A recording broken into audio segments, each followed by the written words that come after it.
Hall morning போல் இப்படி தான் இருட்டிகிட்டு இருந்துச்சு. செம்மையாக மழை வரும்னு நினச்சோம், ஆனால் தூறலோடு போயிடுச்சு. அம்மா ஆசையாக ப்ரெட் அல்வா தான் கேட்டிருந்தாங்க. பேனில் கொஞ்சமாக ஆயில், நெய் 2 ஸ்பூன் போட்டு ப்ரெட் இந்த மாதிரி டோஸ்ட் பண்ணி எடுத்துக்கிறேன். ப்ரெட்டை எண்ணெயிலையும் போட்டு பொரிப்பாங்க, ஆனால் அது ரொம்ப ஆயில் பிடிக்கும், அதனால நான் இந்த மாதிரி டோஸ்ட் பண்ணி எடுத்துக்கிறேன். அதே பேனில் கொஞ்சமாக நெய் போட்டு முந்திரி திராட்சை போட்டு நல்லா மிக்ஸ் பண்ணி எடுத்துக்கிறேன். 1 கப் தண்ணி, 1/2 கப் சர்க்கரை போட்டு நல்லா கரைஞ்சதுக்கப்புறம் ப்ரெட் க்ரம்ஸையும் போட்டு நல்லா மிக்ஸ் பண்ணிக்கிறேன்.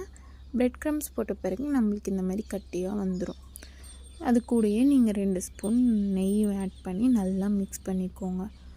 முந்திரி திராட்சையும் போட்டு நல்லா மிக்ஸ் பண்ணதுக்கப்புறம் டேஸ்ட் பண்ணி பார்த்தா சூப்பராக இருந்துச்சு. நீங்களும் இந்த மாதிரி ஹெல்த்தியாக ட்ரை பண்ணுங்கள். ஆயில் இல்லாமல் கீ மட்டும் போட்டு ட்ரை பண்ணி பாருங்கள், சூப்பராக இருக்கும்.